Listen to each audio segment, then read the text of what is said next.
El mundo que vamos a vivir dentro de muy poco tiempo va a ser un mundo lleno de cambios en todos los sentidos, pues sobre todo en el sentido en el mundo espiritual, pero en lo económico, en lo político, en lo familiar, en todo. Y por eso les anunciaba el jueves que yo quería hoy hablar de algo que se ha estado comentando en estos días y que cada vez vamos a oír hablar más, y es del famoso nuevo orden mundial, ¿eh? ¿Cuál es la actitud del creyente? ¿Cuál es la actitud de un hijo de Dios ante todo esto? ¿Cómo podremos reconocer este tema del famoso nuevo orden mundial y todas estas cosas, ¿no? Vamos a leer unos cuantos textos de la Biblia, porque yo quiero que la Biblia sea la que habla tu vida, ¿eh? Que la palabra sea la que habla tu corazón y te convenza y te muestre la palabra, el camino correcto, que te ilumine la palabra, y después tú tendrás que tomar tus propias decisiones. Quiero llevarles a dos porciones del Nuevo Testamento. Una de ellas se encuentra en el capítulo 13 del libro del Apocalipsis. Después volveremos a la segunda porción, que precisamente es la parte de la que nos leía nuestro hermano Maico esta tarde. En Apocalipsis capítulo 13, sabéis que el libro del Apocalipsis es un libro que a mucha gente le da como miedo. Y algunas personas dicen, no lo leo porque no lo entiendo. Pero sin embargo el libro del Apocalipsis no se escribió para confundir a nadie, sino todo lo contrario. Se escribió para aclarar dudas, se escribió para que la gente no tuviera miedo, sino que tuviera paz y tuviera tranquilidad.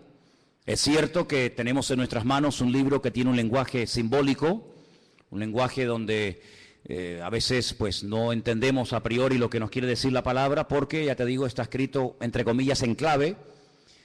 Algunos dicen que para que si este libro, esta información llegara a la mano de los inconversos, no lo entendieran, pero los creyentes tenemos la base, tenemos el fundamento bien puesto y podemos entender las cosas que dice el Apocalipsis.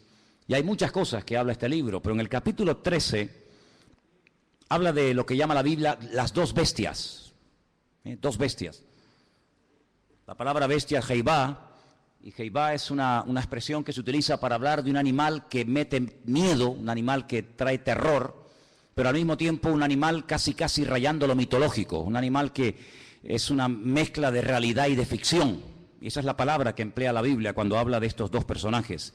Capítulo 13, verso 1, dice así la palabra: me paré sobre la arena del mar y vi subir del mar una bestia que tenía, dice aquí, 7 cabezas y 10 cuernos.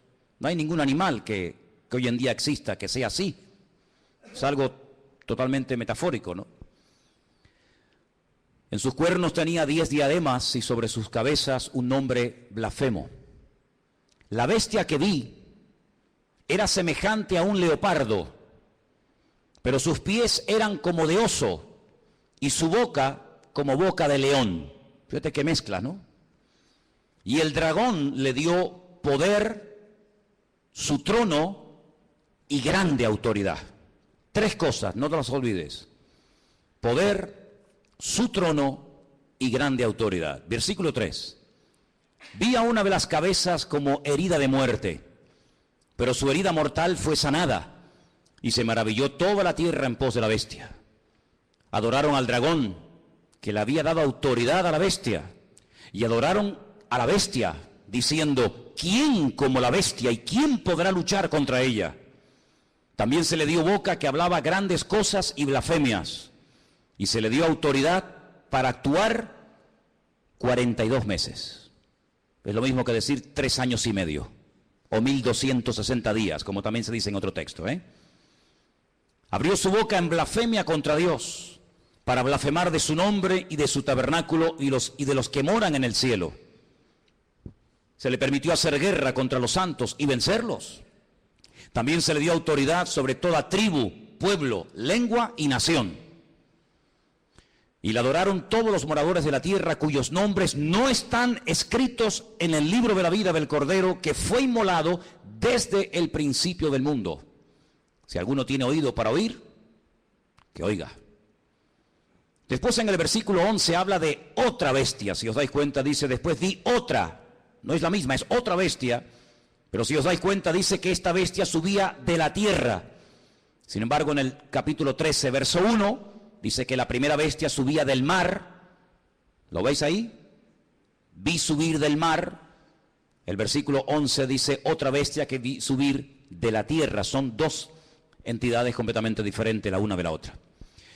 A lo largo de la historia, la humanidad ha conocido muchos sistemas de gobierno. Ha conocido durante un tiempo, parte de la humanidad durante un tiempo conoció un sistema que ya prácticamente no existe, pero que se llamaba la teocracia. Era Dios, el creador, gobernando al pueblo y llevando la palabra a través de sus profetas. Y fue un periodo muy hermoso de la historia, donde Dios hacía las funciones de gobernante o de rey, su pueblo obedecía, y cuando Dios tenía que comunicarse o transmitir un mensaje al pueblo, como lo acabo de decir, lo transmitía a través de sus siervos los profetas. Después dice la Biblia que decidieron cambiar y dejar ese sistema y entraron en un sistema llamado monarquía. Y el rey moría y su hijo ocupaba el lugar, y en fin, todos sabemos que es otro sistema de gobierno. El mundo ha conocido la monarquía, la teocracia, el comunismo, el capitalismo, la democracia, gobiernos de derechas, gobiernos de centro, gobiernos de izquierda, gobiernos comunistas, gobiernos socialistas. En fin, hay cantidad de formas de llevar a este mundo, pues, por distintos caminos. Pero la Biblia nos habla de un nuevo orden, de un nuevo gobierno, que en cierto sentido tendrá un poco de todo lo que les acabo de comentar. Tendrá un poco de monarquía, un poco de comunismo, un poco de democracia, un poco de capitalismo. Será como una especie de mezcla, pero también es un sistema completamente nuevo.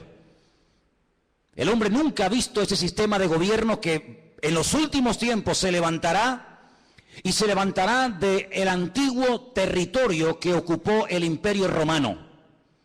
Yo no sé cómo estáis de geografía y de historia, pero el antiguo Imperio Romano conquistó prácticamente todo el continente europeo, de punta a punta, todo el Magreb, todo lo que son las naciones del norte de África y parte de Oriente Medio, incluido Siria, Egipto, Palestina y otros países más. De ese antiguo territorio romano, un territorio enorme, la Biblia nos enseña que en los últimos tiempos se formará un nuevo orden mundial, se levantará un gobernante que no sabemos su nombre, pero sí tenemos muchísima información acerca de este personaje, que no es un personaje de la mitología, ni es una especie de engendro entre algo espiritual y algo físico, sino que será un hombre de carne y de hueso, con padre, con madre, con genealogía, con lugar de nacimiento, con pasaporte, etcétera, etcétera. Digo esto porque a veces Hollywood y algunas películas muestran al famoso anticristo como una especie de relación entre Satanás y una mujer, y nace ahí una cosa que no sabe si es un demonio o es un niño.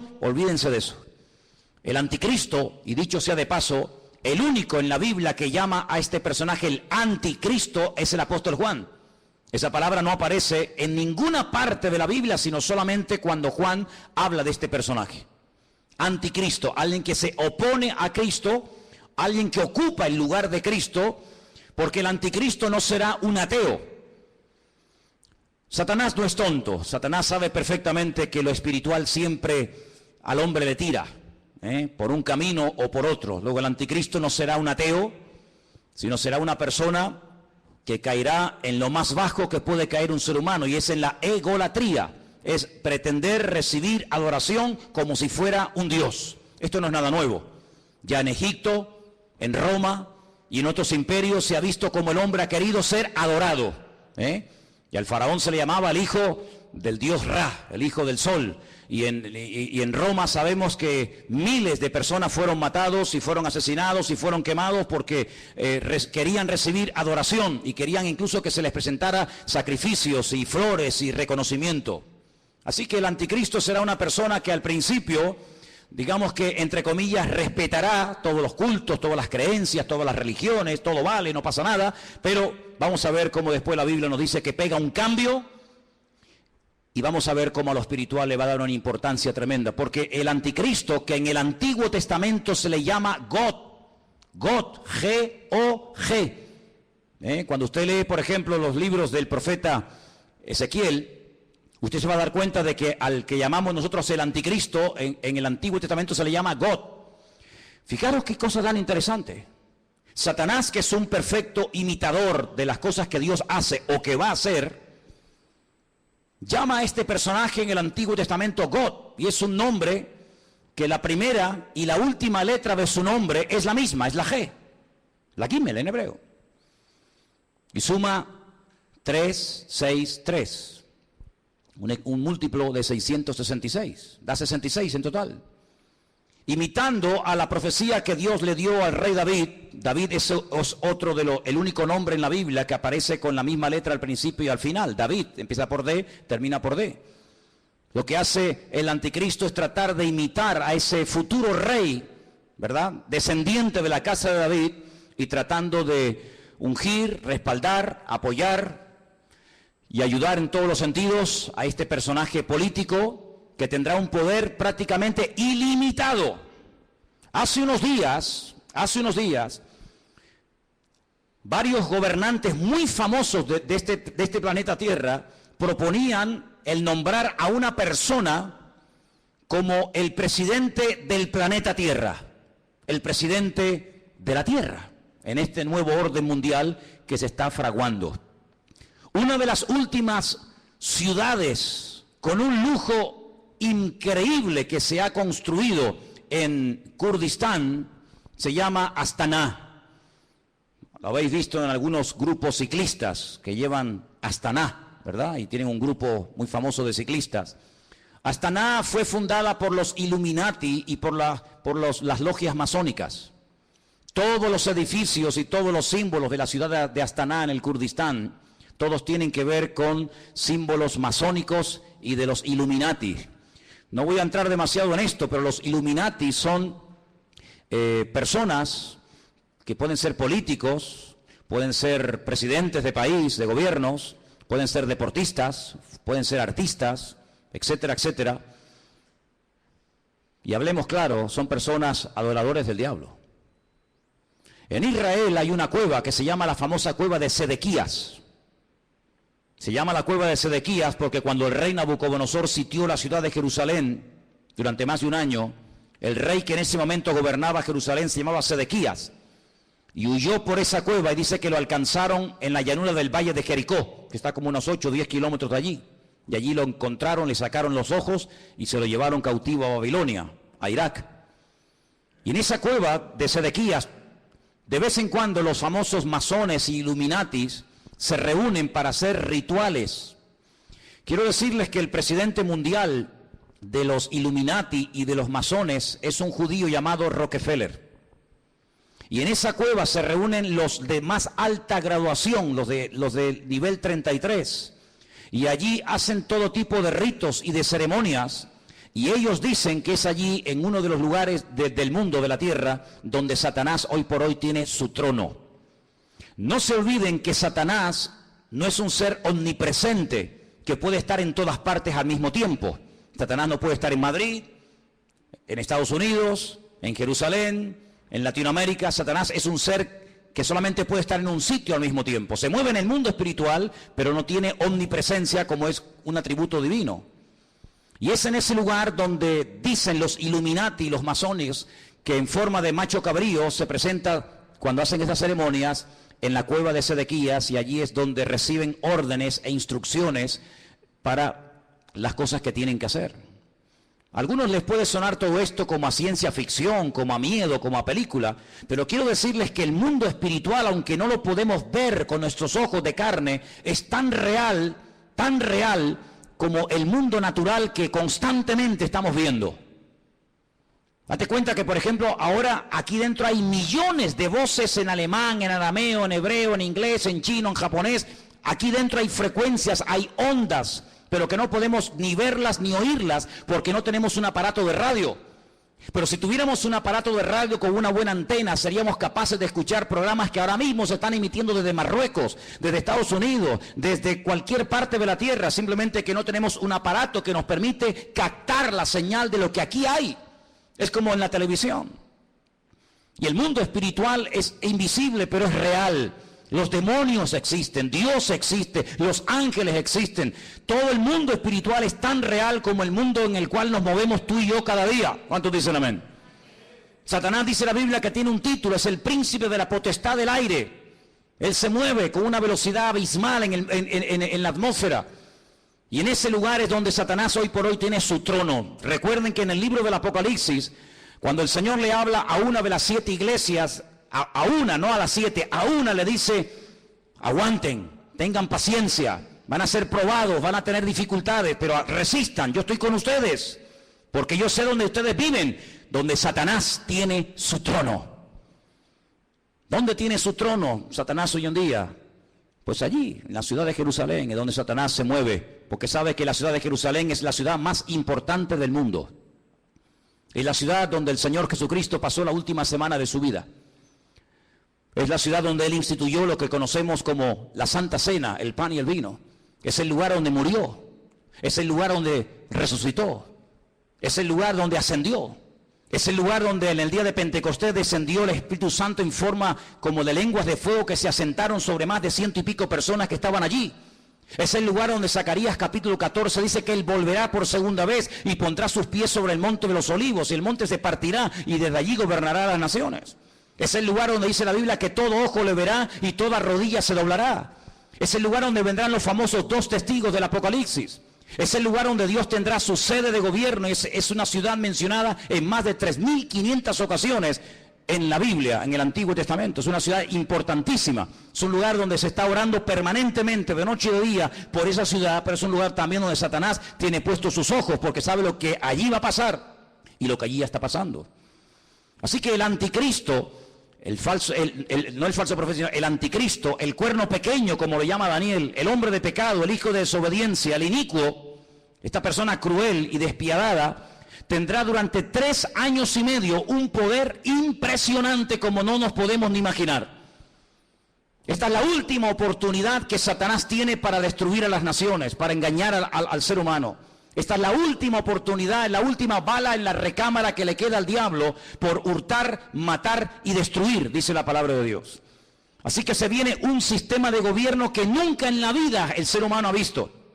Pero, como hemos leído, este hombre, este falso Cristo, este falso Mesías, el anticristo, dice la Biblia que hará alianza, escuchen bien, hará pacto y tendrá el respaldo económico y espiritual de un ente espiritual, por así decirlo, de un grupo religioso que la Biblia lo denomina la Gran Ramera o la Gran Babilonia.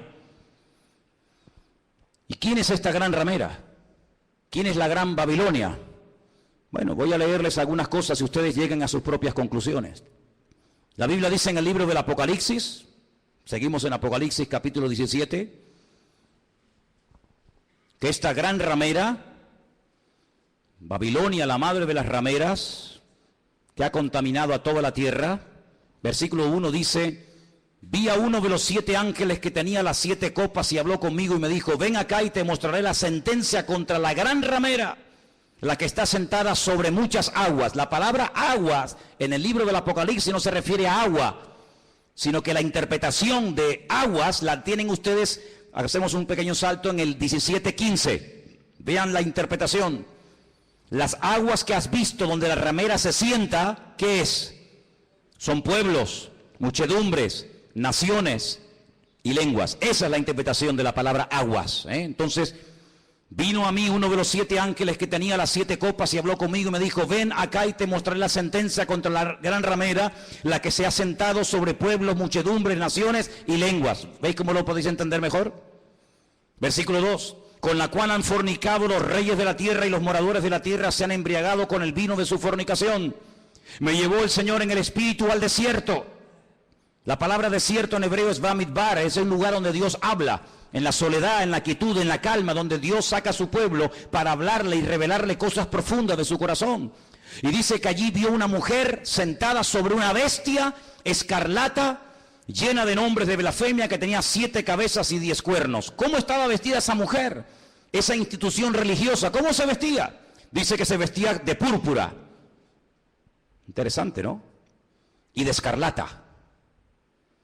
Estaba adornada de oro, de piedras preciosas, de perlas, y tenía en su mano un cáliz de oro lleno de abominaciones y de la inmundicia de su fornicación.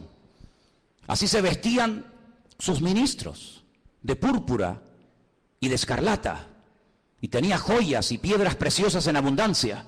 Ahora, analicemos hoy en día en el espectro espiritual de nuestro planeta Tierra, vayamos una por una a ver quiénes pueden ser. Por ejemplo, ¿cómo visten los budistas? Si viéramos en este momento a un budista, seguramente lo veríamos con la cabeza rapada. Veo muchos budistas en esta tarde aquí. Iría seguramente, si tiene algo de pelo, con una especie de trenza. Iría con una túnica de color naranja. Ese es el color de los ministros budistas. No usan piedras preciosas, ni mucho menos. El mundo entero, las naciones de la tierra no han fornicado con el budismo. De hecho, en muchas naciones el budismo ni ha llegado, ni sabe la gente lo que es. Para muchos, Buda simplemente es una estatua de un señor con una panza muy gorda y nada más que eso. ¿Cómo visten, por ejemplo, los musulmanes? No visten de púrpura ni de escarlata. No han gobernado sobre todas las naciones de la tierra, sobre muchas sí, pero no sobre todas las naciones de la tierra. No tienen su sede, como después vamos a ver, en una ciudad más adelante. ¿Cómo visten los testigos de Jehová, los mormones? ¿Qué institución? Y no hace falta que lo digan. Se viste de púrpura y de escarlata y tiene piedras preciosas y riqueza en abundancia. ¿Cuál es el hombre que tiene más poder de convocatoria que simplemente con hacer así te junta 1 millón de personas en décimas de segundo? Un hombre que es capaz de ir a África, a América, a Japón, a la China, a Cuba, a cualquier país de la tierra. Es el hombre que tiene más poder de convocatoria que nadie, más que Obama, más que cualquier deportista. Hay un hombre que simplemente con hacer así junta como nada, 1 millón de personas, y los reyes de la tierra le tienen que besar la mano. Incluso el rey de España ha ido y se le ha inclinado. ¿Qué te parece, amigo? Y por si los datos te parecen cortos, en el versículo 18 dice: la mujer que has visto es la gran ciudad que reina, no que reinará, dice que reina sobre los reyes de la tierra. Allí donde la gran ramera tiene su sede. ¿Y cuál era la ciudad que en el momento de escribir el libro del Apocalipsis reinaba sobre toda la tierra? Si seguimos leyendo un poco más adelante, capítulo 17, versículo 8 dice: la bestia que has visto era y no es, y está para subir del abismo e ir a perdición, y los moradores de la tierra, aquellos nombres que no están escritos no están escritos de la fundación del mundo en el libro de la vida, se asombraron viendo a la bestia que era y que no es. Es increíble, amados hermanos, ver cómo el anticristo se hará de la fuerza política, económica y espiritual de esta institución religiosa que la Biblia nos enseña que harán uña y carne en los últimos tiempos. Ahora bien, este anticristo no podrá hacer lo que le da la gana, sino que tiene un periodo muy corto de tiempo para llevar a cabo, digamos, su plan maléfico, que número 1 consiste en destruir al Estado de Israel. Hay una obsesión, siempre había una obsesión contra el judío. El judío es el chivo expiatorio de la historia. Cuando en Alemania había crisis y cuando Alemania no levantaba cabeza, incluso había perdido territorio en la Primera Guerra Mundial, ¿a quién se le echó la culpa? A los judíos. ¿Quiénes pagaron los platos rotos en la Segunda Guerra Mundial? Fundamentalmente los judíos y otras personas también, pero mayoritariamente los judíos. Cada vez que hay un problema, cada vez que hay un conflicto, la culpa la tiene el judío. Hay centenares y centenares de libros que nos hablan acerca de que si no existiera ese pequeño país que tiene tan solo 300 kilómetros de largo, 22.000 kilómetros cuadrados, un país que prácticamente es que ni se ve en el mapa, un 0,7% de la población mundial, todos los problemas del mundo se solucionarían. Pero permítame decirles que durante la Primera Guerra Mundial Israel no existía y hubo una guerra mundial. Y durante la Segunda Guerra Mundial Israel no existía y se mataron 60 millones de personas en territorio europeo y esta gente no existía, no estaban allí como pueblo. Pero siempre se ha tratado de buscar una especie de chivo expiatorio al cual echarle la culpa de todos los problemas. Y hay muchos libros que dicen que si Israel no existiera, si ese país no existiera, si se arrasara completamente a esta gente, el mundo sería un mundo de paz, un mundo más equilibrado, un mundo donde no habría tantas guerras y rumores de guerras. Así que el primer objetivo de este personaje es ganarse la confianza del Estado de Israel. ¿Y cómo se ganará, según la Biblia, la confianza de los judíos para que durante un tiempo corto, pero al fin y al cabo un tiempo, lo apoyen? Pues muy fácilmente, permitiéndoles cumplir el sueño que todo judío tiene durante 2000 años. No lo han perdido jamás. Han estado de aquí para allá, los han matado, los han quemado, los han crucificado, les han hecho de todo, pero siempre han tenido una obsesión en la mente, y es poder volver a Jerusalén y poder volver a ver reconstruido el templo de Jerusalén. El templo de Jerusalén fue destruido en el año 70 por las tropas romanas, capitaneadas por Tito, el hijo de Vespasiano, y desde el año 70 de la era cristiana hasta hoy, allí no hay templo. Los romanos araron aquel lugar, le cambiaron el nombre a Jerusalén y le pusieron Aelia Capitolina, le cambiaron el nombre de Israel por Palestina, para que nunca más nadie se acordara que una vez hubo una ciudad en la historia de la humanidad llamada Jerusalén y un país llamado Israel. Pero todos sabemos que ese país ahí sí sigue existiendo. 7 guerras, ningún país moderno ha tenido que soportar 7 guerras, donde incluso ha tenido que pelear a veces hasta con 14 naciones a la vez. 14 naciones se han unido por tierra, por mar y por aire para destruir a esta gente, y en las 7 ocasiones no han podido hacerlo. Pero la Biblia nos enseña, y lo dice muy claramente en Ezequiel, en Daniel, en Zacarías, etcétera, que el enemigo intentará destruir a esta nación con armas nucleares.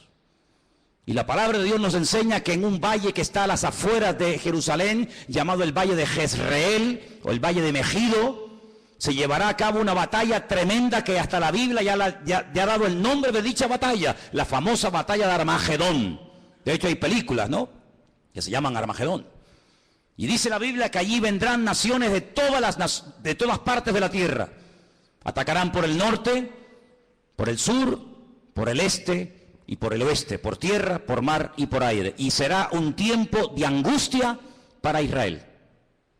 La palabra de Dios nos enseña que más de 200 millones de soldados, escuchen bien, a Juan también le asombró, imagínate, nos asombra a nosotros escuchar esta cifra, imagínate a Juan hace 2000 años en la isla de Patmos escribiendo el Apocalipsis. 200 millones de soldados se unirán con un solo objetivo: destruir al pueblo de Israel. ¿Y por qué tanta obsesión por destruir a Israel? Lo he dicho muchas veces y lo vuelvo a repetir, por una sencilla razón. Porque el Dios creador, el único Dios que existe, el Dios de Abraham, el Dios de Isaac y el Dios de Jacob, ha prometido bajo juramento, con su mano levantada, que Israel nunca será destruida, que Dios peleará por ese pueblo. A pesar de sus defectos, a pesar de su desobediencia, a pesar de su rebeldía, Dios defenderá a muerte a ese pueblo. El país, la nación, el imperio que sea capaz de destruir a Israel demostrará, número uno, o que Dios miente o que Dios no existe. Si Dios ha prometido defender a Israel a muerte y que nunca ninguna nación, ningún pueblo, ningún país, ninguna arma forjada se podrá nunca levantar contra esta gente y ser destruida, si alguien logra destruir a Israel, si alguien logra botarlos al mar como intentó Jordania hace años atrás, pues simplemente demostrará que lo que Dios prometió era mentira, o que tal vez Dios ni siquiera existe, el Dios de ellos. Por lo tanto, el enemigo está tratando de demostrar por todos los medios habidos y por haber que Dios miente. Ya lo hizo en el principio de los tiempos, en el libro del Génesis. Cuando se acerca a la primera mujer, le dice: ¿por qué no comes? ¿Por qué no desobedeces a Dios? Y la mujer dijo: porque Dios nos dijo que si pecamos y si desobedecemos la ley de Dios, vamos a morir. Y Satanás le dice: Dios te ha mentido, no es verdad, tú no vas a morir. Lo que pasa es que Dios sabe que si comes de este árbol, si desobedeces a Dios, le harás la competencia, le harás sombra y serás otro Dios. Y eso Dios no quiere que ocurra. Y la Biblia nos enseña que aquella persona le creyó a diablo, le creyó a Satanás y le creyó a la mentira. Y así como la verdad te hace libre, la mentira te esclaviza y te destruye. Por eso a lo largo de la historia, desde Caín hasta nuestros días, Satanás ha intentado destruir al pueblo de Israel, al Dios de Israel. ¿Por qué? Porque él quiere ser adorado y reconocido. Y el anticristo, este hombre, este líder político, exigirá que se le adore. Dice la Biblia que cuando el templo de Jerusalén sea reconstruido, y quiero decirles que he estado muchas veces en Israel, muchísimas veces, y cada vez que he ido he tenido la oportunidad y la bendición de poder ir al Museo del Templo, donde puedes ver absolutamente todo, salvo el arca del pacto. Ya está todo preparado, todo dispuesto, todo listo para que se reconstruya por tercera vez el famoso templo de Jerusalén, en el único lugar del mundo donde los judíos pueden construir un templo. Los judíos no son como los evangélicos que pueden construir iglesias en cualquier parte, o como los católicos que construyen catedrales en cualquier ciudad del mundo. El judío tiene la orden, la prohibición de no edificar ningún templo en ninguna parte de la tierra, salvo en el monte Moriah, donde miles de años atrás el patriarca Abraham subió a lo alto de esa montaña a sacrificar a su hijo. Y es en ese lugar donde Dios únicamente permite que se construya un templo, donde Él, dice la Biblia, que pondrá su gloria y su presencia para que todas las naciones de la tierra conozcan que Dios es uno, dice la palabra de Dios. ¿Por qué no lo hacen? Tienen poder para hacerlo. En 1967, en junio del 67, el 7 de junio del 67, la Biblia nos enseña, o la historia, perdón, nos enseña que las tropas de Israel entraron y conquistaron toda la ciudad de Jerusalén. No podían entrar en Jerusalén. Pero en el 67 tomaron toda la ciudad. Subieron a lo alto del monte, pero le dejaron hasta el día de hoy a Jordania que administre las explanadas del templo, donde está la famosa mezquita de Omar y la famosa mezquita de Al-Aqsa. Pero es allí donde algún día, dice la palabra de Dios, que el templo será reconstruido. Y a los 3 años de ser edificado ese templo, nos dice en Tesalonicenses, justo a los 3 años, este personaje entra al lugar santísimo, lo profana, y entonces exige que todo el mundo le adore y le reconozca como el único Dios. Quiero leerles en 2 de Tesalonicenses capítulo 2, versículo 1, escuchen bien la lectura. Dice el apóstol Pablo: con respecto a la venida de nuestro Señor Jesucristo, de eso está hablando, y nuestra reunión con Él, os rogamos, hermanos, que no os dejéis mover fácilmente de vuestro modo de pensar, ni os conturbéis, ni por espíritu, ni por palabra, ni por carta, como si fuera nuestra, en el sentido de que el día del Señor está cerca. Nadie os engañe en ninguna manera, porque no vendrá sin que antes venga la apostasía, el desmadre, el descontrol total y absoluto. En ese ambiente de desmadre, de descontrol, de guerras y rumores de guerra, de crisis y más crisis, en ese ambiente se levantará el anticristo. Porque viene ofreciendo paz, viene ofreciendo seguridad y viene ofreciendo estabilidad a un mundo que entrará en caos y entrará en picado y no habrá forma de solucionar el problema. Vendrá la apostasía.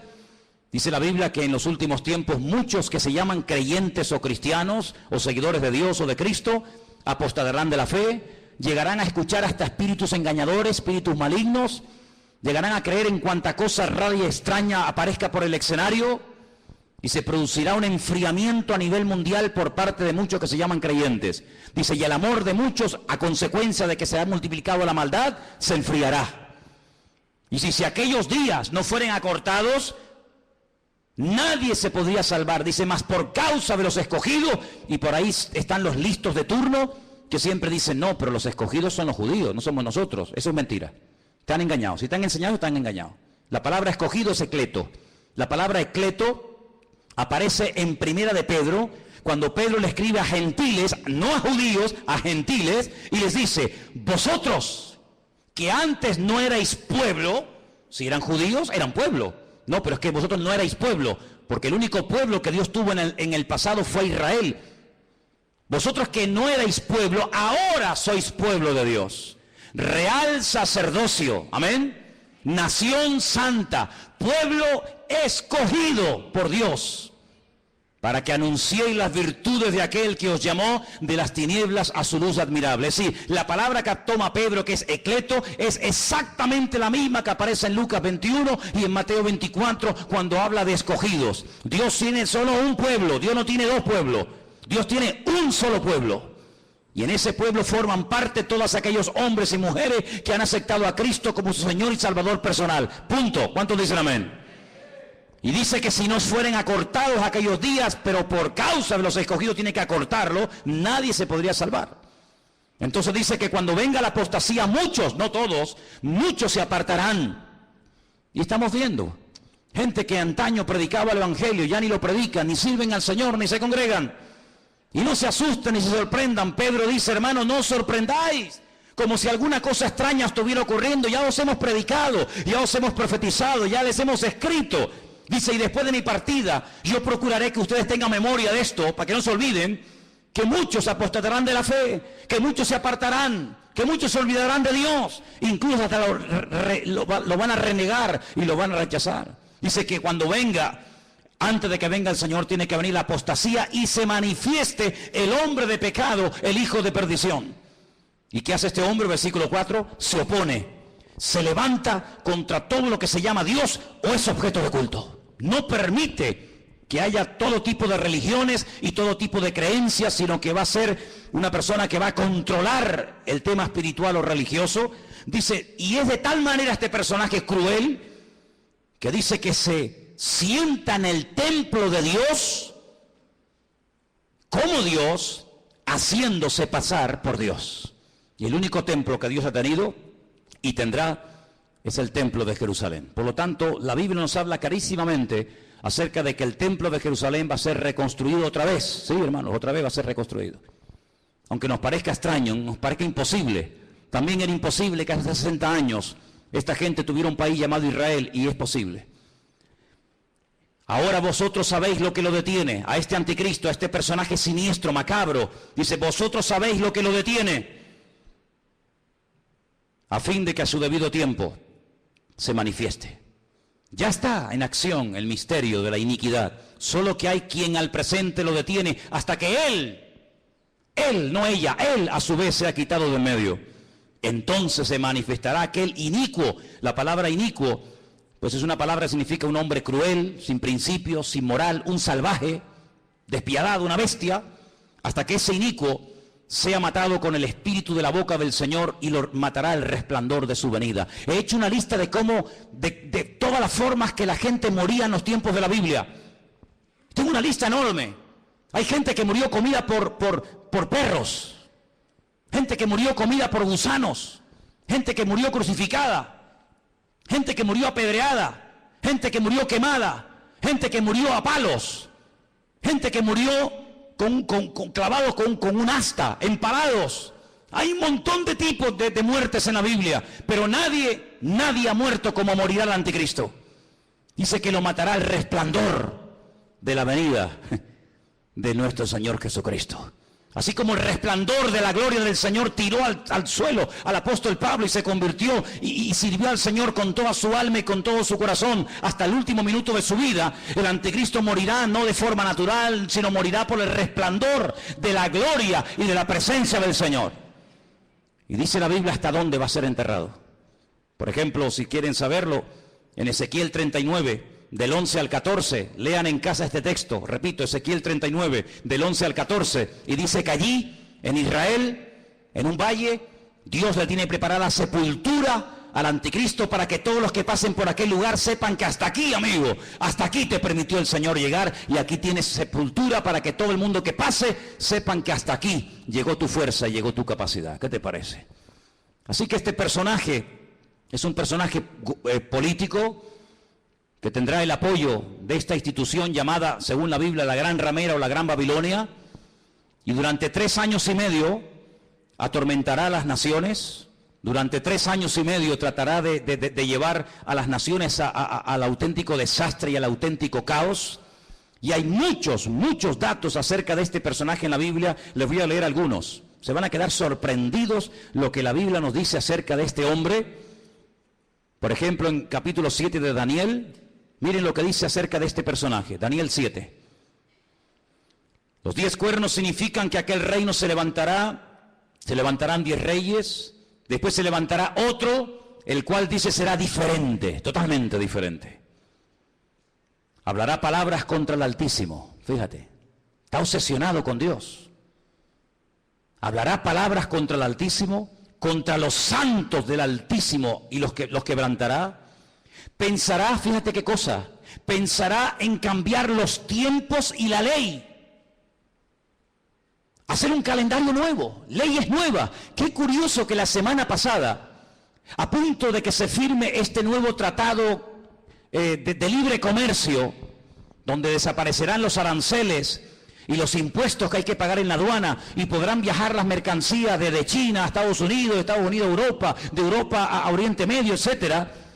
Alguien dijo que ante estos cambios globales, mundiales, que están a punto de suceder en poco tiempo, donde se ha vuelto a reunir el famoso Club Bilderberg y muchos políticos han ido a Roma a hablar con el Papa, y donde el G7 se ha reunido otra vez como casi clandestinamente, porque están a punto de producirse y de firmarse acuerdos que van a cambiar el mundo en cuestión de días. Qué interesante que todo esto está ocurriendo aquí, en nuestras narices. Pero es interesante notar que en esa reunión alguien se levantó y dijo, y esto ha salido publicado en la prensa, que lo que hace falta es establecer un nuevo sistema también de justicia. Es decir, la justicia, las leyes, los abogados, los magistrados que tenemos en este momento no sirven, no pueden llegar a tener el control de la justicia que hace falta para estos cambios que se vienen. Hace falta otro tipo de jueces, otro tipo de abogados, otro tipo de fiscales. Qué curioso, cambiar las leyes. Una de las instituciones que el anticristo quiere cambiar es la justicia. Y quiere hacerlo lo más injusta posible. Parece que una paradoja, ¿no? La justicia que sea injusta. La ley del embudo, donde el que tiene cada vez tendrá más y donde el que no tiene cada vez tendrá menos. Querrá cambiar la justicia, la política, el orden social. Dice la Biblia que una de las cosas que harán los que tienen poder para dictar leyes es presentar leyes terribles como si fueran buenísimas. Y leyes que han sido buenísimas, que han preservado a las naciones de la destrucción, leyes con un principio moral, leyes con un principio de perdón, de misericordia, desaparecerán, y a lo malo lo presentarán como bueno y a lo bueno como malo. El jefe de todos los masones de Europa, Jacques Chirac, expresidente de la República de Francia, padre de la Constitución Europea, incluso ha llegado a proponer que en un ambiente de libertad, de igualdad, el ser humano puede llegar a casarse con un animal y hacer una ceremonia oficial donde si te enamoras de tu vaca o de tu perro te puedes casar con él, o si tu perro se enamora de ti no sé si le dirás sí o no. Y eso es lo que él ha llegado a proponer, que todos los seres humanos sean equiparados al nivel de las bestias, y donde un animal puede casarse con un hombre con un animal. Y cosas terribles. En la Biblia nos habla como de engendros, donde se mezcla la biotecnología, donde se mezcla lo físico, lo espiritual, y verás cosas que te he puesto que es un robot, un ser humano. Hay personas que ya están siendo operadas y se córtame las piernas y los brazos. Quiero otro tipo de piernas y de brazos, y ya están haciendo engendros y manipulaciones genéticas sin precedente en la historia de la humanidad. Qué curioso que la Biblia, desde el libro del principio de la Torá, prohibía todo tipo de mezclas y todo tipo de injertos y todo tipo de cambios, ¿verdad? Sin embargo, el hombre intentará cambiar los tiempos, intentará cambiar las leyes. Serán entregados en sus manos por tiempos y la mitad de un tiempo. Es lo mismo, 3 años y medio, 42 meses. Pero se levantará el juez con mayúscula, le quitará el dominio, será destruido y arruinado, y el reino y el dominio y la majestad y los reinos bajo el cielo serán entregados al pueblo de los santos, cuyo reino es reino eterno, y todos los dominios le servirán y le obedecerán al Rey de Reyes y al Señor de los Señores. ¿Cuántos dicen amén? Capítulo 8 nos da más datos sobre este hombre. Dice: y en cuanto al cuerno que fue quebrado, se levantaron otros 4 en su lugar. Significa que 4 reinos se levantarán de esa nación, aunque no con la fuerza de él. Estos 10 cuernos, constantemente, en esta tarde habéis oído 10 cuernos, 10 cuernos.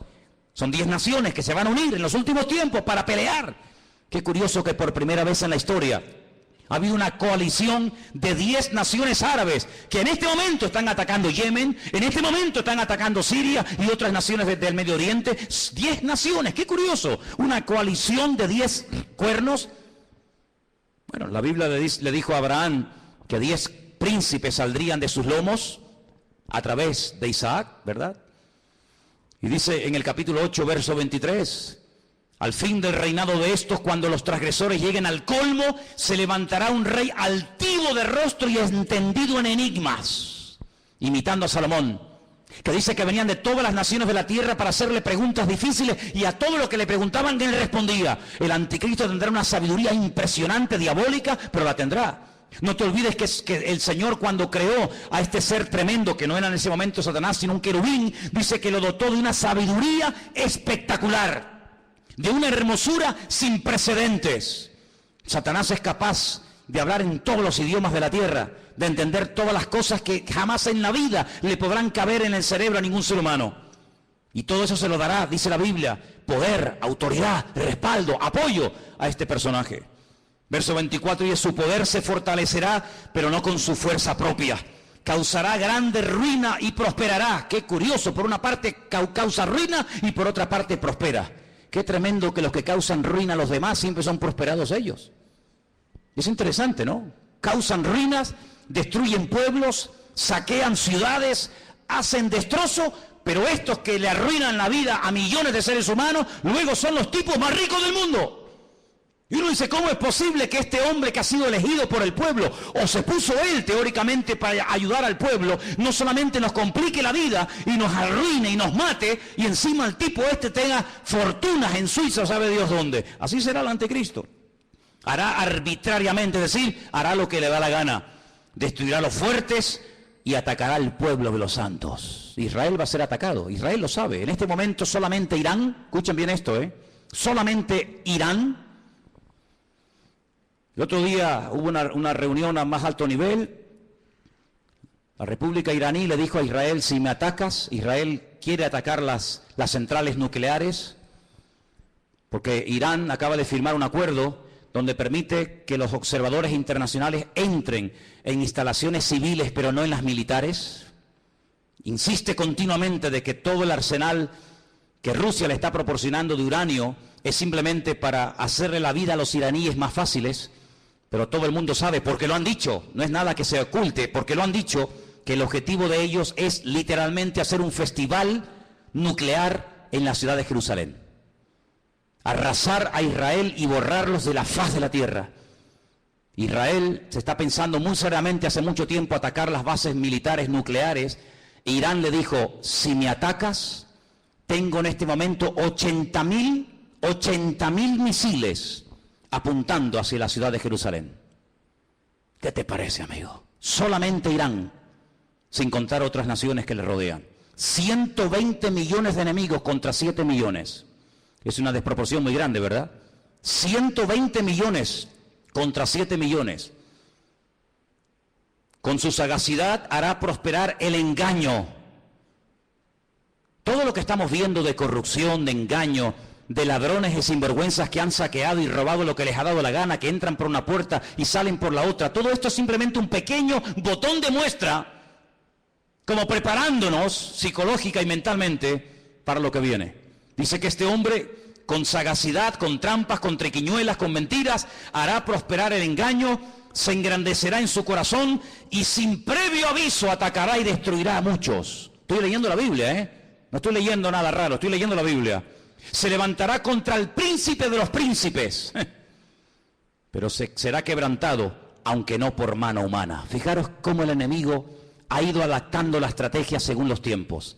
Caín, el primer asesino, se levanta y mata a su hermano Abel, pero no mató ni a su padre, ni a su madre, ni al otro hermano. Dejó a más gente viva que los que realmente mató, ¿sí o no? Qué curioso, Caín mató a uno, pero dejó vivo a más gente.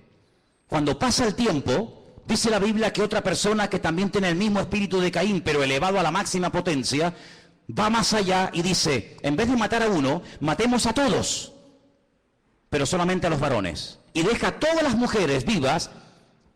Sabemos también que Moisés se salvó y etcétera.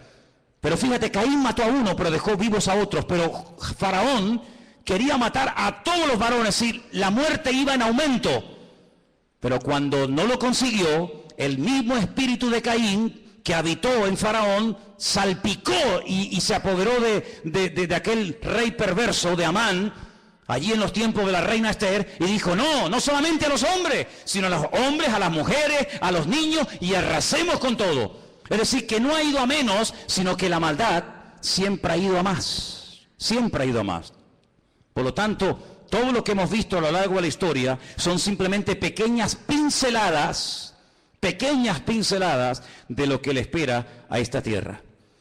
Si saltamos al capítulo 11 de Daniel, sigue dando datos muy interesantes. Dice aquí, hará este rey según su voluntad. Se ensoberbecerá, se engrandecerá sobre todo Dios, y contra el Dios de los dioses hablará. Y dice aquí, y prosperará. Es increíble, ¿eh?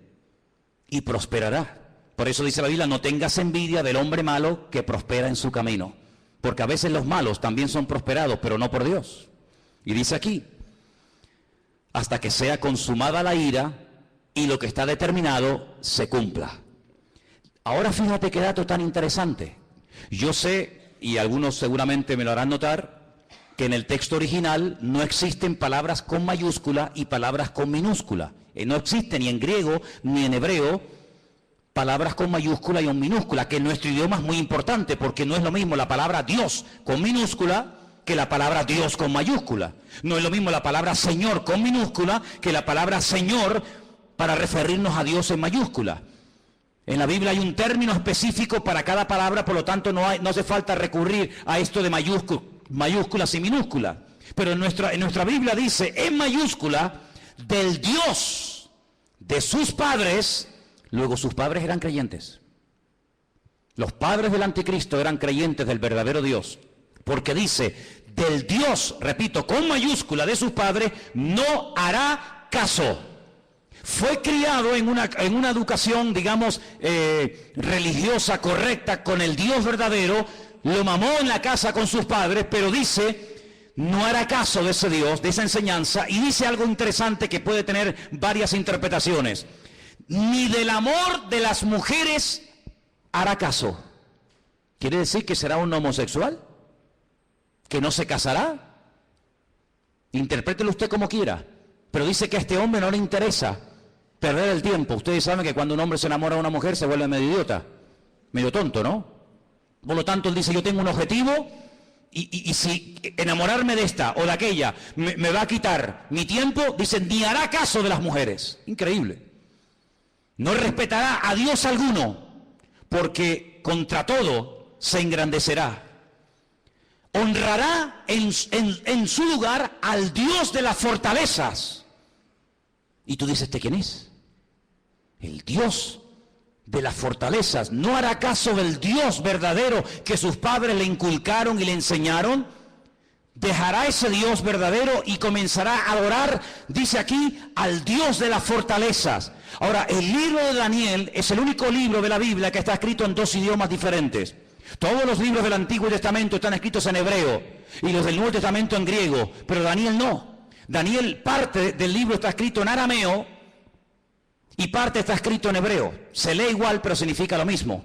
Cuando usted lee del Dios de las fortalezas lo honrará, dice textualmente, Alá Maozín. Y menciona la palabra Alá. ¿Saben que las siguientes Biblias que se van a vender dentro de muy poco tiempo, que ya están en circulación en las iglesias evangélicas, dirá, por ejemplo, en el principio creó Alá los cielos y la tierra? ¿Sabían que la palabra Elohim o Dios desaparecerá de muchas Biblias en los próximos años y aparecerá la palabra Alá? ¿Sabían eso? Pues vete espabilando. De Alá, del Dios de la guerra, como dice el texto, a ese Dios adorará. Dice, Dios que sus padres no conocieron. No tiene nada que ver la adoración a ese Dios con el Dios que sus padres le enseñaron. Y dice, lo honrará con oro y con plata, con piedras preciosas y con cosas de alto precio. Hermanos, esto se escribió hace más de 3000 años, ¿eh? Es impresionante cómo hace más de 3000 años el profeta Daniel sabía detalles de la vida de este hombre que en aquel momento lógicamente no existía y que está a punto de aparecer. Y dice, con un Dios ajeno se hará de las fortalezas más inexpugnables y colmará de honores a los que le reconozcan y con precio repartirá la tierra. Pero al cabo del tiempo el rey del sur contenderá con él y se levantará contra él como una tempestad. También le irá mal al anticristo, no te quepa la menor duda, también le irá mal. Pero durante un tiempo, aparentemente, las cosas le van a funcionar. Ante este panorama de este nuevo orden mundial, ante este panorama donde ya el famoso chic que habéis oído y que sabéis que está por ahí por el mundo dando vueltas, donde el dinero en muchas naciones ya ha desaparecido, no es que va a desaparecer, ya ha desaparecido. En Suecia usted va con dinero y no lo puede usar. Ya no se usa dinero para pagar nada en Suecia. Todo es con otro sistema. Pues dice la palabra de Dios que en los últimos tiempos se va a implantar a nivel mundial un nuevo sistema comercial, donde ya no hará falta llevar dinero. Lo puede perder, se puede olvidar de él, se deteriora, se gasta, se pierde, te lo pueden robar. Sino dice la Biblia que se va a implementar un sistema que en sí es un sistema buenísimo, pero hay que ver lo que viene detrás. Y es un sistema donde dice la Biblia que nadie podrá llegar ni a comprar nada, ni a vender absolutamente nada, ni un litro de leche, hermano, ni una barra de pan en la panadería, ni nada de gasolina para el coche. Nadie podrá, bajo ningún concepto, comprar ni vender, a menos que lleve implantado en su cuerpo un microchip, como el que llevan los perros, hace muchos años, donde simplemente con un aparatito, cualquier veterinario del mundo sabe cómo se llama ese perro, dónde vive, si está vacunado, si no está vacunado, cómo se llama el dueño, dónde vive y qué hace y qué no hace. Es un pequeño microchip alimentado con una pequeña pila de litio implantado en la piel, de tal manera que usted en cualquier momento puede llegar a una ferretería, a una carpintería, a una farmacia, a donde quiera, simplemente usted pasando su mano, automáticamente le descuentan de su cuenta bancaria lo que supuestamente usted puede tener. Así no tiene problema de que nadie le robe, de que nadie le quite nada. Y usted dirá, pero eso es una locura. No es ninguna locura. Muchísimos soldados del ejército norteamericano, muchísimos multimillonarios ya le están poniendo a sus hijos esta especie de microchip. ¿Por qué? Porque tiene muchas ventajas, aparentemente. Y es que usted está localizado 24 horas del día, aunque esté metido en un submarino bajo tierra o bajo el mar. Usted está localizado permanentemente, porque los satélites captan esa señal, captan esa radiofrecuencia en cualquier lugar donde usted se encuentre. ¿Cómo podía saber Juan, un pescador de Galilea, hace 2000 años atrás, en un pequeño país llamado Israel, que algún día en el mundo, en el planeta Tierra, habría un sistema tan sofisticado, donde la gente ya no usaría dinero para comprar, ni para vender, ni para viajar, sino que simplemente llevando ahí una especie de chip en la mano, pasándolo por una especie de escáner o de máquina, la gente podría llevar una vida normal? ¿Cómo podía ese hombre saber eso hace 2000 años? No lo sabía. Dios se lo dijo. Y Dios se lo reveló. Porque aquí el que controla el pasado, el presente y el futuro es nuestro Dios. Y el Apocalipsis está escrito en pasado. Porque esa es una de las características del tema profético en la Biblia, que el futuro se cuenta en pasado. Y por eso dice la Escritura que para conocer el futuro hay que conocer el pasado. Porque el que no conoce lo que Dios ha hecho, no sabrá nunca lo que Dios hará en el futuro. ¿Qué podemos hacer los que nos llamamos cristianos o queremos ir en serio con el Señor ante este panorama? Bueno, es interesante notar que una de las profecías que se tenía que cumplir en los últimos tiempos es que el río Éufrates, saben que Irak está bañada por dos grandes ríos, el Éufrates y el Tigris. Es una de las zonas donde estaba el famoso jardín del Edén. Llegaría un momento que se tendría que secar para que tropas del norte, dirigidas por Rusia, vinieran en dirección a la tierra gloriosa, entrando por los famosos altos del Golán, en el norte de Israel. Bueno, pues Siria construyó hace ya muchos años una presa que deja totalmente seco el río Éufrates, así, en cuestión de minutos. Eso está profetizado también en el libro del Apocalipsis. La palabra del Señor nos enseña que los tiempos se acortan, y dice Mateo capítulo 24 lo que tenemos que hacer en estos tiempos los creyentes, y te lo leo. Mateo 24, del 37 en adelante, presta atención a lo que dice la palabra. Dice así: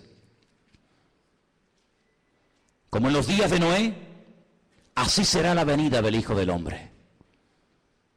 Como en los días de Noé. ¿Cómo eran los días de Noé? ¿Cómo era su generación, sus vecinos, sus amigos? ¿Cómo vivía la gente en aquellos tiempos? Dice la Biblia que había violencia y agresividad por todas partes. No piensen ustedes que se vive tan tranquilo en todas partes de la tierra como de momento vivimos aquí. Muchos de los que están aquí pueden dar testimonio de que naciones hermosas y tremendamente ricas, es muy difícil hoy por hoy vivir en ellas debido al alto índice de muerte, de destrucción que hay. La gente tiene miedo a salir a las calles. Dice la Biblia que llegará el momento en el que la gente más pacífica, aquella chica que cuando caminaba dice que ni siquiera se atrevía a poner el pie en tierra, de lo delicado y de dulce que era, ten cuidado porque se te puede llegar a convertir en tu peor enemigo. Donde los padres serán capaces de entregar a sus hijos, donde los hijos serán capaces de traicionar y de vender a sus padres, etcétera, etcétera. Como los días de Noé, violencia, agresividad, perversión, algo impresionante. Si nos metiéramos a dar datos de la cantidad de perversión que hay con niños, con jovencitas en muchas partes del mundo y muchas muy cerca de aquí, nos quedaríamos realmente sorprendidos de ver cómo hemos superado con creces a las famosas ciudades de Sodoma y Gomorra. La perversión ha llegado a unos niveles indescriptibles. Sigo leyendo en el versículo 38. Porque como en los días antes, días hermano, no años, días antes del diluvio, ¿qué hacían? Comían, bebían, se casaban, se daban en casamiento hasta el día en que no entró en el arca. ¿Cómo es posible que está a punto de venir un diluvio, que vamos a morir todos como ratas, que no hay escapatoria? Y te estés casando, pero ¿casando para qué? Si mañana vamos a morir todos. Y haciendo negocios a largo plazo, y haciendo inversiones, y comprando, y vendiendo, y comiendo, y bebiendo, cuando te quedan 20 horas de vida. Oye, si tú supieras, dime la verdad, hermano y hermana, si tú supieras con toda seguridad que te queda una hora de vida, ¿qué harías? Dime qué harías. ¿Llamarías ahora a tu hijo, a tu hija? ¿Harías algo? No, todavía queda mucho tiempo, sí. Esa actitud de indiferencia, de decir, bueno, no hay tanta prisa, tampoco es para tanto, no exageres tanto, Manolo, que todavía queda mucho tiempo, que soy muy joven, que queda mucha vida por delante. Sí, también al que enterré ayer le quedaba mucha vida por delante. Y con 44 años recién cumplido el lunes, ahora está donde todos sabemos que está. Toda la vida le quedaba por delante, claro. Un chaval con 44 años, pues, hombre, pues imagínate tú lo que puedes vivir, casi otros 40 años más. Pues no, se acostó a las 9 de la noche. Y a las 7 de la mañana, su vida se apagó. ¿Qué te parece? Días antes del diluvio, Noé estuvo predicando y diciendo a la gente, viene el diluvio, que Dios va en serio, Dios te ha dado oportunidad, otra, y mañana, y pasado, y nada, y no hacían caso. Así será la venida del Hijo del Hombre. Dice, no entendieron. Oye, ¿no te ha pasado? Gente inteligente, gente con más o menos un mínimo de cultura, un mínimo de, no sé, de luz, que tú le hablas de cualquier cosa y todo lo entienden. Le hablas de política, 3 horas hablando de política. Le hablas de fútbol, va, pero yo te cuento. Le hablas de lo que quieras.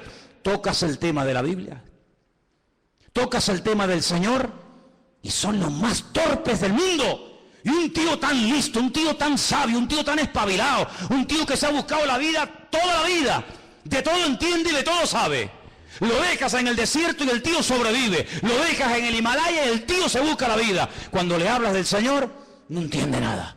¿Leíste la Biblia? Sí, pero no la entendí. Pero tío, ¿cómo es posible que leas el periódico, leas la revista y todo lo entiende? Y cuando te hablo de Dios, no entendieron. Hay como una nube, hay como una ceguera espiritual. ¿Por qué se creen que comencé el culto cantando abre mis ojos? ¿Piensan que todo esto es casualidad? ¿Que detrás de esto no hay oración y preparación? Y diciendo, Dios mío, háblanos. Claro que lo hay. Abre mis ojos, ¿pero a qué? A la realidad espiritual de lo que se cierra y de lo que viene, hermanos. No entendieron hasta que vino el diluvio. Cuando entendieron era demasiado tarde. Claro, entendiste, pero ya no hay tiempo. Se los llevó a todos. Así será también la venida del Hijo del Hombre. ¿Qué te parece, amigo? Algunos no tuvieron miedo la primera vez que se metieron un pico en las venas. No tuvieron miedo ninguno.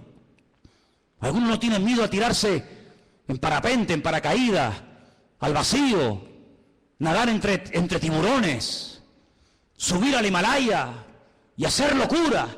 Y venga a beber, y otra. No tienen miedo, pero cuando llega la hora de poner ese valor al servicio de Dios son unos cobardes. Y la Biblia los llama así, La gente que no tiene valor para creerle a Dios los llama cobardes. Valientes para lo malo, cobardes para lo bueno. ¿No entendieron? Dice, pero por eso estarán dos en el campo. Uno se va y otro se queda. Dos mujeres estarán moliendo en un molino, la una será tomada y la otra será dejada. Y ahora viene la palabra, escúchala, velad, velad, porque no sabéis a qué hora.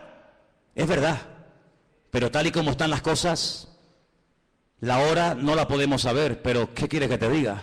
Viendo todas las piezas del puzzle, uno las va juntando por aquí, las va juntando por allá, lo que oye por aquí, lo que oye por allá, lo que me cuenta fulano, lo que yo he leído, lo que me han contado, lo que yo veo tal, y va juntando y dice, Dios mío, nos queda poco, la hora imposible, pero el Señor está cerca. ¿Cuántos lo saben? Sabed esto, que si el padre de familia supiera que hora el ladrón va a venir, velaría y no dejaría minar su casa. Lógico. Si yo sé que esta noche a las 3 de la mañana me va a venir alguien a robar la casa, yo no duermo. Yo no lo voy a recibir con una Biblia, Yo me hago de un palo o de un hacha, lo que haga falta, que venga a las 3 de la mañana, que venga. Te voy a dar la del pulpo, te voy a dar. Pero si yo no sé que viene a las 3, yo me voy a dormir, me levanto mañana y cuando me levanto digo, ¡ay va! Que me han robado, que me han quitado esto, que me han quitado lo otro. Pero dice la Biblia, cuando tú sabes que el Señor viene pronto, tú no estás distraído, tú no estás atontado, tú no estás agobiado. ¿Qué es lo que hace el diablo? A uno los revienta a trabajar, como a los judíos en Egipto. Que trabajen como mulas. Así no piensan, así van a llegar a la noche a la cama rendidos. Pero el diablo también a otro le dice, no trabajes tanto. ¿Para qué trabajar tanto? Y los tiene todo el día ociosos, sin pegar palo al agua, y entran en depresiones. Se aburren, comienzan a tontear con esta, a tontear con el otro, mensajitos a este, mensajitos al otro. Entonces los dos extremos, o te revienta a trabajar para que no tengas tiempo ni para orar, ni para leer la Biblia, ni para congregar, no, estoy muy cansado, no puedo, no es que no tengo tiempo. O te lleva al otro extremo y dice, no pegues un palo al agua, no seas tonto. Y estás todo el día buscando un juguetito en lo que entretenerte. ¿Qué te parece? El diablo no es tonto, El diablo no es tonto. Sabed esto, que si el padre supiese a qué hora habría de venir, velaría y no dejaría minar su casa. Por lo tanto, tenéis que estar preparados, porque el Hijo del Hombre vendrá a la hora que no penséis. ¿Cuántos dicen amén? Os voy a dar una cita para que la leáis tranquilamente en casa. Se titula El Anticristo. Está en 1 de Juan 2, del 18 al 24. El Anticristo. Una de las características de este hombre, ¿cuál será? Ahí está. 1 de Juan 2, del 18 al 24. Algunos dirán, bueno, pero cuando, hermano, las cosas se pongan feas, difíciles, cuando empiece a ocurrir todo esto, los creyentes no vamos a estar, ¿no? Entonces, ¿para qué se escribió la Biblia? Si no vamos a estar, ¿para qué se escribió? Tanta tinta, tanto libro, tanta literatura, tanta advertencia, tanta profecía, tanto mensaje. Si al final no vamos a estar, está perdiendo el tiempo. Es que se escribió tanto para que el pueblo de Dios no fuera sorprendido. Alguien dijo hace 150 años, escucha bien esto, hace 150 años, alguien dijo, tranquilos hermanos, cuando empiecen las persecuciones, cuando empiecen las matanzas, cuando empiece el mundo a ponerse difícil y duro, el Señor arrebatará su iglesia y aquí no estaremos ninguno. Esto lo dijeron hace 150 años. Es decir, durante 2000 años los creyentes se han estado preparando para servir al Señor a las duras y a las maduras, con persecución o con aplausos. Pero claro, por ahí cayó en buena tierra, entre comillas, la enseñanza de que los creyentes no iban a estar en tiempos de persecución. Sin embargo, nuestros hermanos de Irak, de Siria, de Corea del Norte y de tantas y tantas naciones que están muriendo quemados, vivos, apaleados, crucificados, degollados como si fueran animales, ¿son ellos creyentes o no? ¿Estarán ellos en pecado y por eso Dios les paga así? Cuando dice la palabra de Dios que los mártires nos tienen que dar ejemplo a todos y a cada uno de nosotros. Por lo tanto, velemos y oremos, porque las cosas no van a ir a mejor. Todo esto de pactos, que si Podemos, que si el PP, que si... Hay algunos que son tan ingenuos, tan tontos, que creen que todo se va a solucionar a base de habla, que te habla y promete y te doy, y tú aquí y tú allá.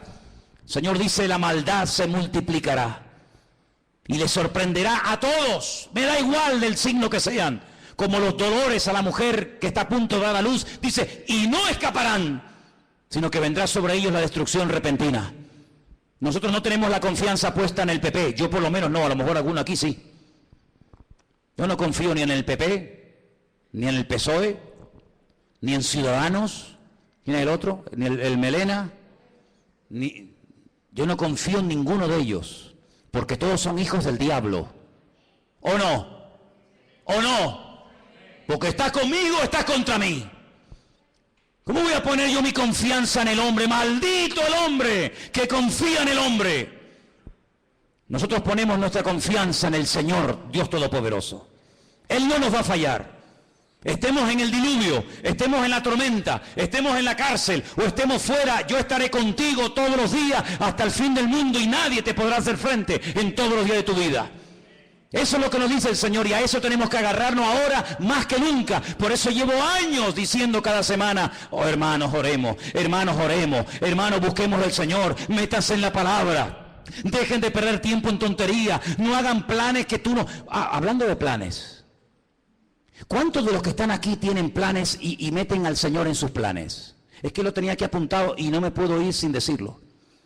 ¿Incluyes a Dios en tus planes?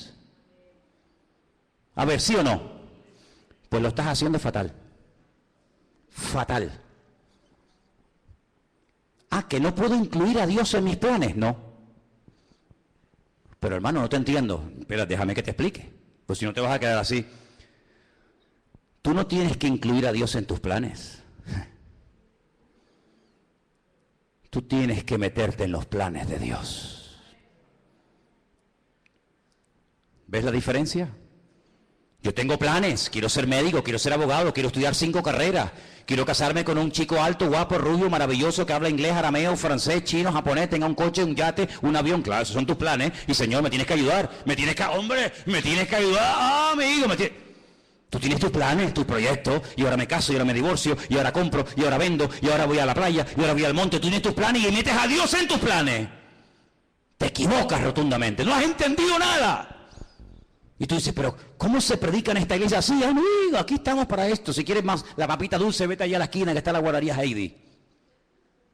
Aquí yo te digo que la única manera de ir de gloria en gloria y de victoria en victoria no es metiendo a Dios en mi agenda, sino metiéndome yo en su agenda y en sus planes y en sus proyectos. Y entonces Dios te va a bendecir y Dios te va a ayudar. No metas a Dios en tu vida, métete tú en el Señor y entonces el Señor te va a ayudar. Y se abre la puerta, se cierra la puerta, poder decir gloria a Dios, porque Dios está conmigo y nadie me podrá frenar en los días de mi vida. Aleluya. ¿Cómo que tus planes? ¿Qué dices, amigo? ¿Cómo que tus planes? Ya no vivo yo. Ya no vivo yo, es Él el que vive en mí. Por eso es muy difícil ser cristiano, porque ¿a quién no tiene planes? ¿A quién no le gusta? Hombre, a mí me han dicho, ¿cuántas veces me han dicho, ay, yo sé que el Señor tiene que venir, pero que no venga ahora mismo porque yo me quiero casar? Bueno, pues nada. Pues entonces, dile al Señor, Señor, no vengas de momento porque me he comprado el vestido. Me compran los zapatos. Y claro, si vienes, ¿cómo me los pongo? Esa es como me dijo a mí una chica cuando inauguramos esta iglesia hace 14 años atrás. Tuvimos culto sábado y domingo. Y el sábado le dije, mira, cantas tú y tú. Y el...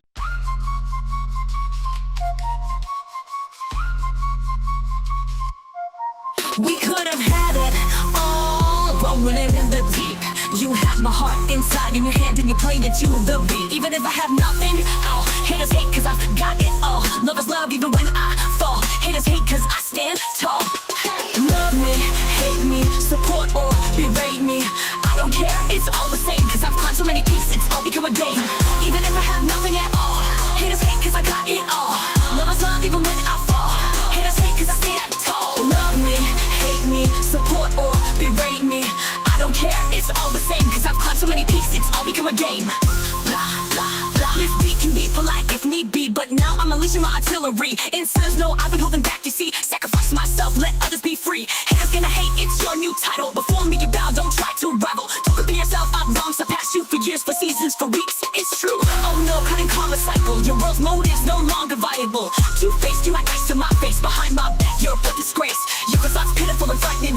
Tasted success, now you're enlightening. Think you're a god after dessert. Sorry, I'm not that naive or hurt. I know what's fake and what's real. Could have had it all, rolling in the deep. You had my heart inside in your hand and you played it to the beat. We could have had it all, rolling in the deep. You had my heart inside in your hand and you played it to the beat. My name is not she, action show my drive. But for no problem can't survive. On the first place trophy I left my mark. I got the work, I got the money, I got the respect, I got reborn. Breathing air, feeling gravity's pull. Nothing matters but moving forward, that's my rule. Proving myself again and again. This victory is truly mine to attain. Where will I live? In your eyes. Watch closely as another storm will rise. I won't accept anyone's disdain. No way, okay, nothing can explain how hard I've worked for this success. No way, okay, every drop of sweat is for progress. Persistent, you get a mix of struggle and regret. Shining like with me, another night on big success leads the way.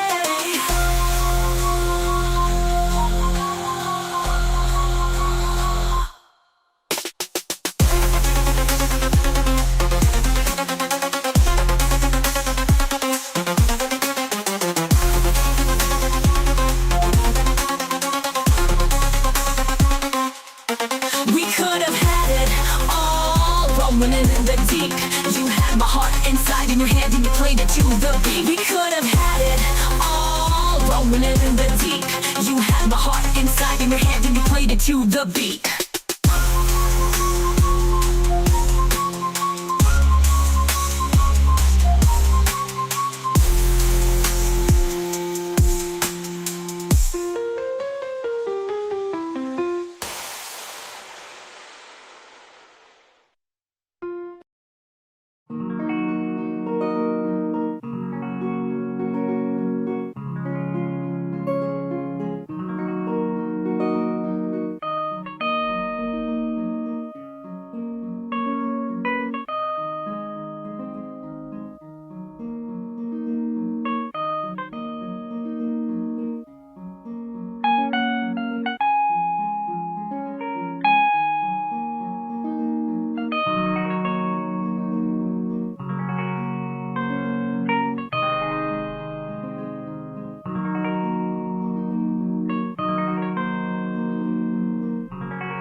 Get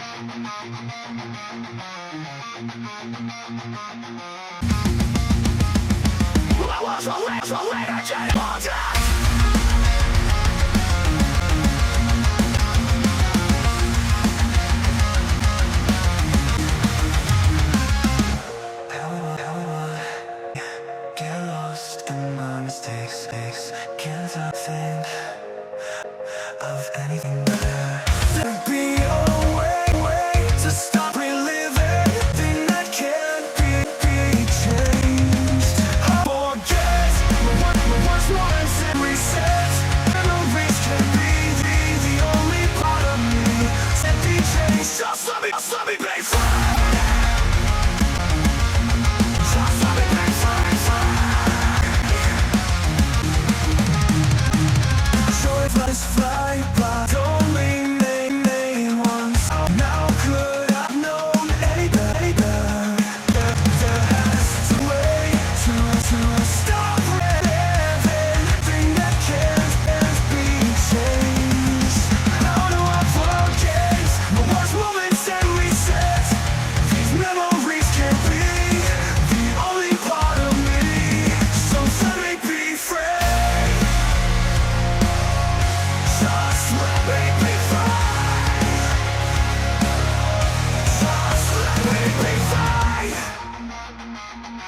Choices fly by, only made once. So now could I have known any better? I can change it now, just stop and make them go away. I don't want them to stay. How do I forget my worst moments and reset? These memories can be the only part of me. Just let me be free. Until you remember the moments I regret most. I know what I haven't done right. Let it alone, just let me sleep tonight. Just let me be free. Just let me be free. Times when I should have talked, moments when I should have walked, fights where I could have been braver, times when I could have been a savior.